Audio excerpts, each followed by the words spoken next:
Hello everyone and welcome to Long's Toys. Today we're taking a look at two figures from the Power Rangers Legacy collection. We have the white and yellow Dino Thunder Rangers. So the first thing you'll probably notice in there in two very different styles of packaging. The yellow Ranger, even though just released, was originally part of, I believe, the 5th wave. Yeah, Series 5 it says. You can see it shown here on the back. So it was 3 Zeo Rangers and then 2 Dino Thunder Rangers. Neither of the females actually showed up in the wave. Only the 3 male Rangers were actually released at stores when this wave actually came out. White Ranger is shown here on the back because he's part of the Megazord, but he was not released at this time either. But he wasn't part of Series 5, so in true Bandai fashion, once they lost faith in the female Rangers selling, they just kind of stopped putting them out. So while a lot of people have speculated that this means, you know, this has been in a warehouse somewhere, I don't think that's the case. I think they probably made and maybe even printed up the boxes, but hadn't actually made the figures. So that's why this is still in the old style packaging, while the White Ranger is in the new style of packaging, which again, it's a little weird for them to change the style of packaging when they only have about 4 more figures to release, because I believe the only 4 that are going to be in this style of packaging is this White Ranger and then the 3 Psycho Rangers, black, blue, and red. So I don't know why they would bother to change the packaging this late in the game, but it's kind of more in keeping with the other like legacy items they were trying to put out, like those little Mighty Morphin Zords with the super tiny figures that didn't transform. There were a couple of random figures that they released in 2-packs in this kind of style of packaging, so it was kind of their last ditch effort to put out some product before they lost the license, and they just went with a new style of packaging. It's nice. I like it. I like the lightning bolt. I think the picture in the lightning bolt looks pretty cool. This kind of silver packaging is kind of neat. Just weird to change it up for this. Like for everything else I get, but for this I don't know why they didn't just keep it the same. But here's some of the other Rangers available. Blue and red Psycho Rangers, and also Black Ranger has been released as well. But nice picture here on the front. Looks pretty cool. Guarantee the sword is not as nicely painted as it is shown here on the back of the packaging, but I like this photo. So let's go ahead, let's get these two out of the packaging, and we'll take a closer look. Alright, first up we'll take a look at the White Ranger. From the front I think he actually looks pretty good. All the paint applications you would want are there. The gold trim looks nice, and the gold actually looks gold and not butterscotchy.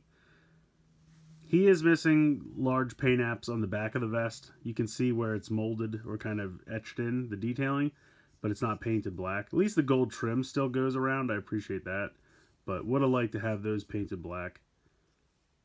Also would have liked the little, you know, holes for the knee joints to be painted black as well, just so not so striking. You can see it quite obviously. But honestly, for the most part, he looks good. I like him quite a bit. I love the head sculpt. Get a close-up look at that helmet. The black trim's pretty sharp. They even painted the little eye on the top of the dinosaur head there. So I appreciate that detailing. Would have liked the morpher to be painted as well, but at least the detail's all there. Articulation is what you'd expect. Head has the up and down swivel, ball joint. Kind of nice ratchets. You can actually kind of hear them. Hopefully that's picking up. Wrist movement there. Not wrist, bicep swivel. 2 joints for the elbow. He does have what I like to call kind of the figure art wrist, where it has the swivel, but also the ball joint that the hand is connected to. Has the ab crunch, and look, doesn't suffer from Drekken's curse. Actually has a decent ab crunch, so I'm excited about that. Waist swivel.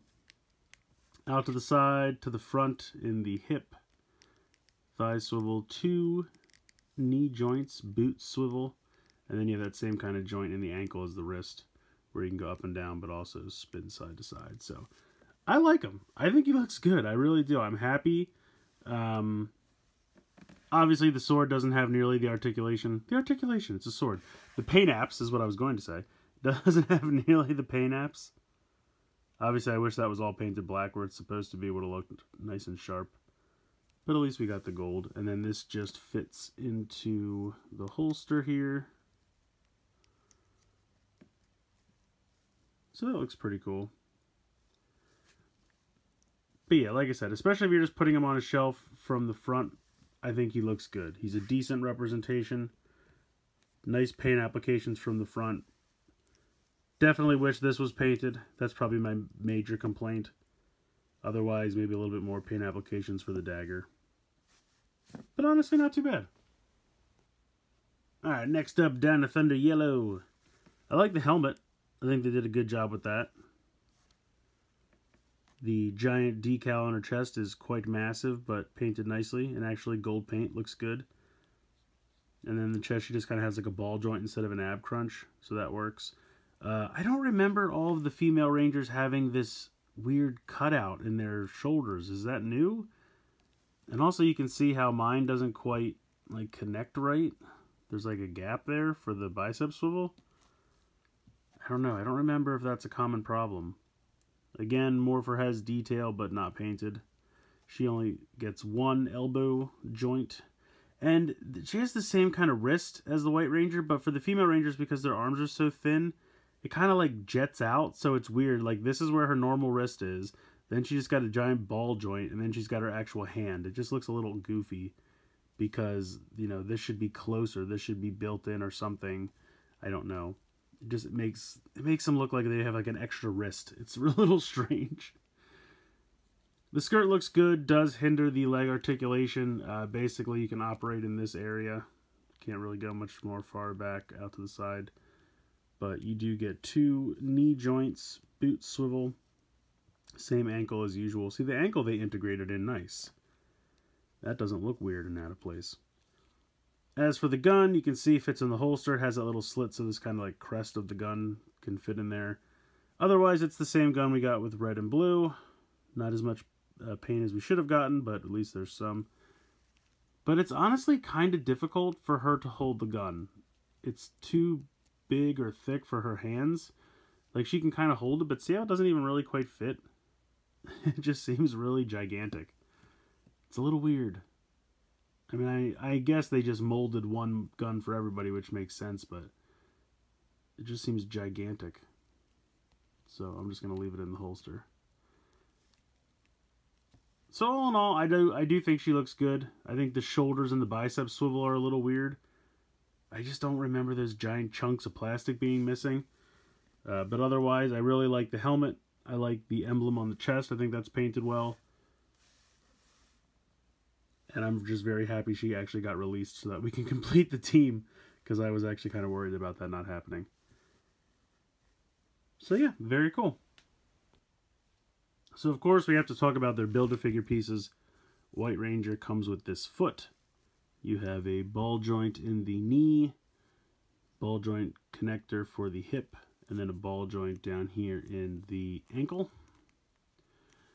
And then of course you have the Saurus Megazord, I think it was called. Ball joint for the head. But I have to say the head's actually painted pretty nice. Green eyes, silver face. Helmet looks good. The T-Rex head, nice green eye. Although I don't understand why you paint the jaws on the side, but not straight on. Does he have like a gap in his teeth? Did he get a hockey accident? What's happening? Why is he painted beautiful gold paint on both sides, not in the middle? I don't get that. But again, down here for the pterodactyl, nice silver, red eye. Looks great. Just really weird. Why would they not paint this gold as well? I don't get that. It's weird. As far as this goes, you should just be able to pop this on. There we go. Okay, that went on fairly easily. Bring in the other leg that came with Dr. O. Okay, that's on. Pretty tall. I'm going to resituate the camera. So I went ahead and popped the arms on too, because they were actually kind of difficult. But here he is. This is the full and completed Saurus Megazord. I actually like him quite a bit. I think he looks good. Like I said, ball joint for the head. You have a ball joint in the shoulder, so this can move all around. You can kind of reposition the shoulder pads as you go. You have 90 degrees in the elbow there for both. And I think the red eye for the Triceratops looks good with the gold pieces of plastic. And nothing in the waist. And then, of course, you have a ball joint in the hip and in the knees and in the ankles. So, I mean, could he use more paint applications? Of course. Silver on the tail would have been nice. But overall, I think he looks pretty good. No paint whatsoever on the back, but that, again, makes sense. And then just for a size comparison, we'll bring these guys back in. So you can see he's actually quite a bit taller than them. But it looks good. I actually like it a lot. So I think these two figures are actually pretty decent, especially as far as Bandai America is concerned. I'm glad I decided to pick them up. I pre-ordered them at GameStop a long time ago, and they just came in. So I'm just happy to finally finish the Dino Thunder team, because that's definitely something that I was worried was not going to happen, especially with Kira coming with the torso of the Megazord. I was really worried I was just going to have a pile of arms and legs somewhere. So I'm glad that's finally done. I think both of these figures look pretty good. They're definitely not perfect. Definitely missing some paint applications, and some of the joints on yellow feel a little cheap, but I don't think there's anything to worry about. I don't think they're going to break. But overall, I would definitely probably recommend picking these two up, especially if you already have blue, black, and red. If you don't have any of these figures, then I would say don't buy just these two. Wait for the Lightning Collection that Hasbro is going to start up in the next year or so. You know, don't rush in to buy these figures. But if you have the others and you want to complete your team, I don't think you'll be disappointed. I think these two are fairly decent, and I'm very excited that white doesn't have that terrible ab crunch that these figures have kind of come to be known for ever since Draken, just because they've kind of overused the mold, and now, you know, that's kind of becoming a loose joint, notoriously loose, and ruining some of these figures. So I love the Megazord. I think all those pieces came together nicely. I don't think Hasbro is going to do Build-A-Figure Megazord pieces, and I can't say I'll miss them, but the ones we did get were fairly decent. So I'm happy with them. So let me know what you guys think in the comments below. I want to hear from you guys. Please like, share, comment, subscribe. Hope you guys enjoyed the video, and as always, thanks so much for watching.